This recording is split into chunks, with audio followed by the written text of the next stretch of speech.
A scandal that erupted in October 2025 completely ended the 13-year secret friendship between Barack Obama and Bill Maher.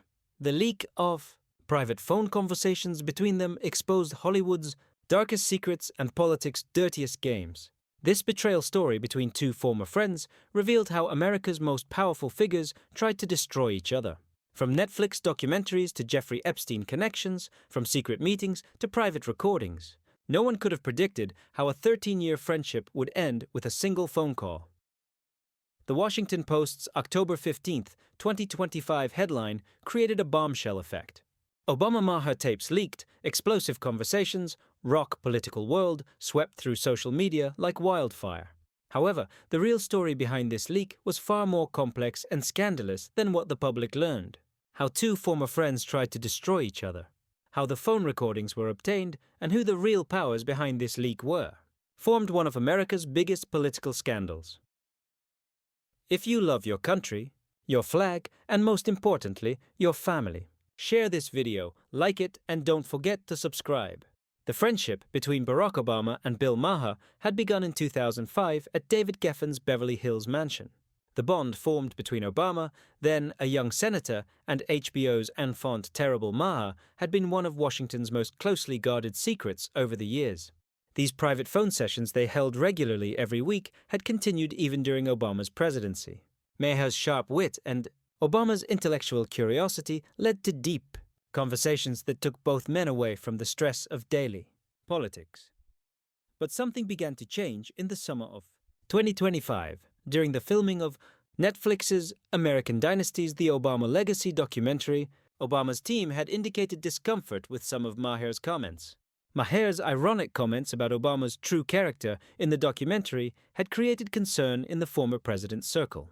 Particularly, Maher's comment that Barack's relationship with the public is somewhat theatrical, as if he's constantly acting in front of cameras, had touched on a subject Obama had long been sensitive about. Don't miss other scandals. Write where you're watching from in the comments and share. The situation worsened in September. A segment Maher did on his real-time show about the Jeffrey Epstein scandal unexpectedly brought Obama's name into the discussion. Maher had said, "We need to talk about all the names in Epstein's address book. Of course there's Bill Clinton, but there are other political figures too. Some names would be very surprising." These comments led to speculation on social media about whether Obama had any connection to Epstein. Obama's team immediately sprang into action. Valerie Jarrett contacted Maher's management, indicating that such comments could damage their friendship. However, Maher's response was unexpectedly harsh. According to HBO sources, Maher had reacted by saying, "Is Barack telling me I can't do journalism? That's very funny." This first crack began to increase the tension between the two former friends. When things really started to get bad, the phone conversation on the night of September 28th changed everything. Obama had called Maher from his personal phone number and had a conversation lasting approximately 39 minutes. When recordings of this conversation were later leaked, it revealed how harshly the two men spoke to each other. The moments when Obama said, "Bill, this is very important. My family's safety is at stake." And Maher's response, "Barack, you're no longer president.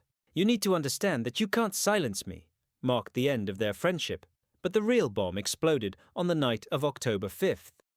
In a comment Maher made on Real Time, some former presidents are very afraid of certain connections from their past being exposed, especially some transfer operations through charitable organizations, was the last straw that broke Obama's patience.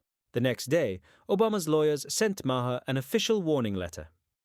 If you love your country, your flag, and your family, subscribe, share, and don't forget to write in the comments. Maher's response to this letter was completely unexpected.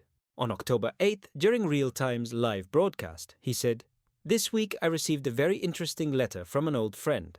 Apparently telling the truth bothers some people, indirectly targeting Obama. This open challenge marked the beginning of the war between two former friends." Obama's team immediately began planning their countermoves. David Axelrod contacted trusted journalists and began sharing interesting details about Maher's personal life. Particularly, Maher's troubled relationships with ex-girlfriends and some irregularities in his tax payments began to be leaked to the press. When this information started appearing on gossip sites like TMZ and Page 6, Maher realized this had turned into a personal war. Maher's response was much harsher. On October 12th, on Real Time, the segment that began with, "I'm learning very interesting information about some donors to the Obama Foundation, especially donations from China-connected companies," set off all the alarm bells around Obama. It wasn't known how Maher had obtained the Obama Foundation's financial records, but the accuracy of the information he possessed sent Obama's team into panic. The real scandal broke on the morning of October 15th. Phone recordings leaked to the Washington Post contained the entirety of the September 28th conversation between Obama and Maher. Obama's threat: "Bill, if you do this, I'll expose everything about you. Your Netflix deal, your tax problems, even that escort scandal." And Maher's response: "Barack, you don't know me.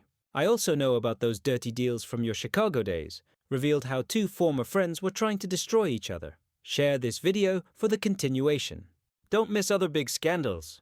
The recordings also included Obama's concern that, if Michelle finds out about this, my marriage could end, and Maher's response: "Then maybe it's time to tell the truth." These conversations brought up some problems Obama was having in his marriage, while implying that Maher had even bigger secrets.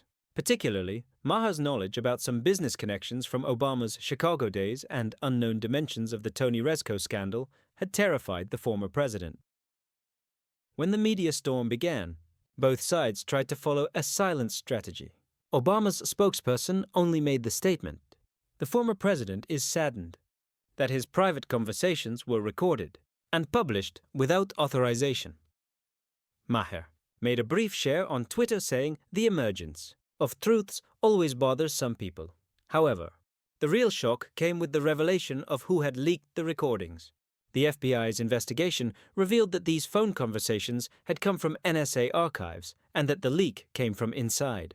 Even more surprising was the discovery that these recordings had been leaked to the press by some figures close to Hillary Clinton's 2024 presidential campaign team. Clinton's team might have exposed this scandal because they were concerned about Obama's possibility of running again in 2028. If you love your country, your flag, like, subscribe, and don't forget to write where you're watching from in the comments. Maher's October 19th real-time episode was a complete bombshell.